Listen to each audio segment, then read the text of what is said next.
Assalamualaikum warahmatullahi wabarakatuh. Perkenalkan, saya Muhammad Rizkaldi, NRP 3322610, Prodi Sains Data Terapan. Baik, di sini saya akan menjelaskan proyek tengah semester mata kuliah Pemodelan Statistika Terapan dengan dosen pengampu Bapak Roni Susetyoko dan dengan judul Pemodelan Regresi Lasso pada Data Air Bersih dan Sanitasi Dunia.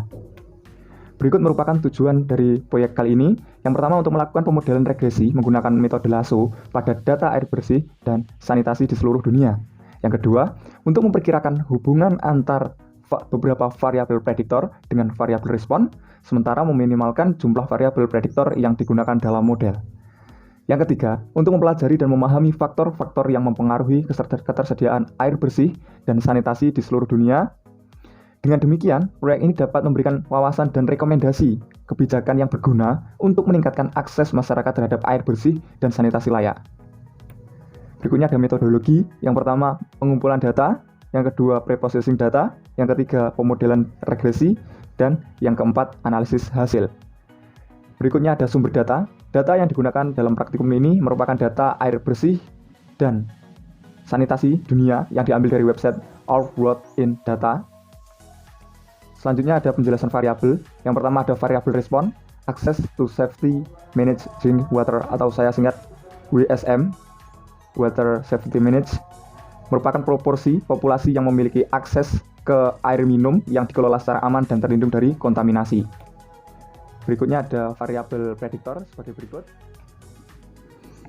Baik, di sini saya akan menjelaskan coding saya di R terkait regresi Lasso.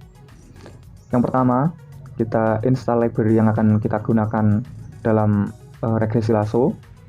Kemudian kita baca dataset. Jadi di sini dataset yang saya gunakan memiliki judul Water and Sanitation dengan bentuk CSV ini.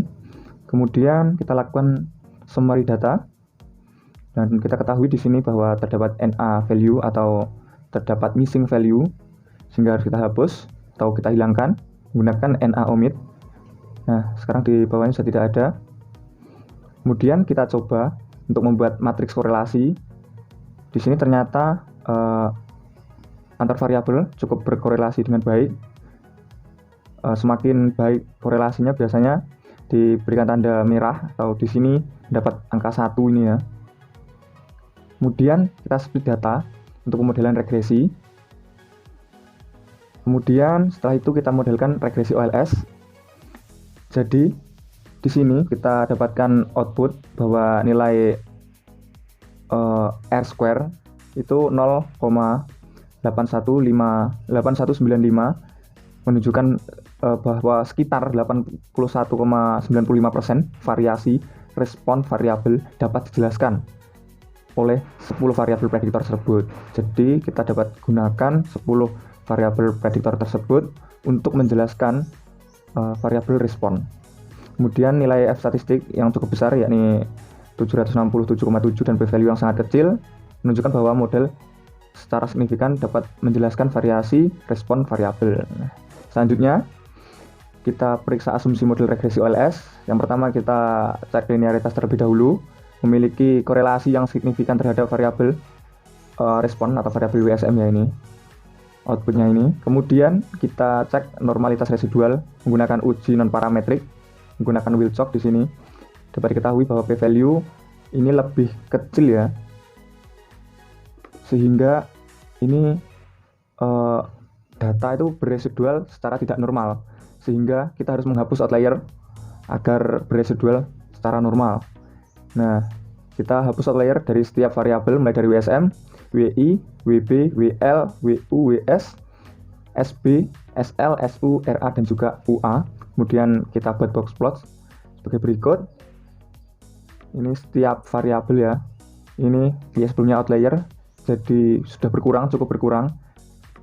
Nah, biar tidak bosan atau monoton, saya melakukan visualisasi setelah saya hilangkan outliernya. Ini ternyata masih ada beberapa outlier, sedikit cukup banyak outlier yang tersisa. Kemudian kita ulang lagi karena outliernya masih banyak ya. Kita hapus outlier lagi dari setiap variabel.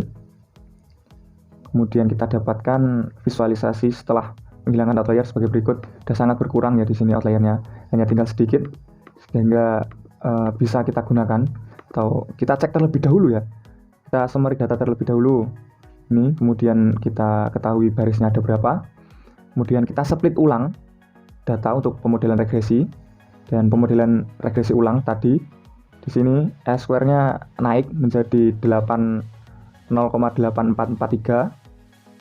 Kemudian pada normalitas residual di sini sudah meningkat sehingga beresidual secara normal, yakni p-value-nya 0,38.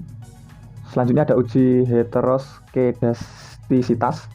Di sini tidak ada heteroskedastisitas karena p-value lebih dari 10 ya ini, atau p-value-nya 0,14. Selanjutnya kita cek uji multiko menggunakan VIF ini. Ternyata terjadi multiko. Oleh karena itu kita dapat antisipasi multiko ini menggunakan regresi lasso. Nah, ini ada bukti overfitting dari data. Buktinya jaraknya tidak terlalu jauh, yakni hanya sekitar 1,9 atau 1,8. Kemudian kita lakukan pemodelan regresi lasso. Di sini menggunakan alpha 1 ya. Didapatkan output sebagai berikut. Nah, dari output tersebut menunjukkan log atau lambda terbaik sekitar negatif 7 sampai 0 ya. Karena memiliki nilai MSE yang terkecil di sini. Nah, pada sumbu X yang atas, nah diketahui pada variabel prediktor terbaik itu antara sekitar 4 sampai 9 prediktor. Hal ini menunjukkan bahwa regresi lasso dapat melakukan seleksi fitur secara otomatis. Berikutnya, mengekstrak lambda terbaik didapatkan 0,001, dan kita bangun model regresi lasso dengan lambda terbaik tersebut. Dan di sini variabel WL dan juga SL dapat dihilangkan atau mendapat koefisien 0 sehingga dapat kita hilangkan, dan variabel SI dan juga SU ini memiliki koefisien yang sangat tinggi, yakni 61. Kemudian kita bandingkan antara regresi OLS dan juga regresi lasso untuk MSE-nya. Di sini untuk regresi OLS 2, sekian dan 4, sekian. Kemudian kita visualisasikan sebagai berikut. Di sini MSE train dari data training itu yang berwarna biru dan testing yang berwarna merah. Selanjutnya pada regresi lasso di sini kita dapatkan perbedaan MSE yang cukup kecil, yakni sekitar 0,6 sekian ya. Kemudian kita visualisasikan membuat scatter plot. Kita bandingkan MSE training itu berwarna biru, yang biru ini, dan yang testing berwarna merah. Nah, kemudian kita bandingkan hasil prediksi dari Y actual dan juga OLS prediksi dan lasso prediksi. Nah, di sini kita ketahui bahwa regresi lasso ini lebih baik dalam memprediksi daripada regresi OLS. Nah, kemudian kita visualisasikan perbandingan hasil prediksi antara OLS dan juga lasso menggunakan scatter plot. Di sini lebih baik menggunakan lasso ya, karena sedikit outliernya. Mungkin di sini yang biru agak tertindas ya, oleh karena itu saya visualisasikan secara terpisah ini. Nah, dari sini kelihatan untuk scatter plot OLS-nya dan ini scatter plot lasso-nya. Kesimpulan dari perbandingan antara regresi lasso dan regresi OLS dapat dilihat bahwa MSE pada data train dan juga pada data testing, regresi lasso itu lebih rendah jaraknya ya dibandingkan dengan regresi OLS. Hal ini menunjukkan bahwa regresi lasso itu lebih baik dalam melakukan prediksi terhadap regresi daripada regresi OLS. Nah, selain itu, dengan menggunakan regresi lasso, variabel yang kurang signifikan atau tidak signifikan itu dapat kita hilangkan, sehingga membantu dalam meningkatkan kualitas model dan juga membantu interpretasi hasil. Oleh karena itu, dalam kasus ini, regresi lasso dapat dipilih sebagai model yang lebih baik daripada regresi OLS. Nah, variabel prediktor tadi, WL dan juga SL yang bernilai 0, sehingga tidak memberikan kontribusi yang signifikan terhadap variabel respon dan dapat kita hilangkan ya.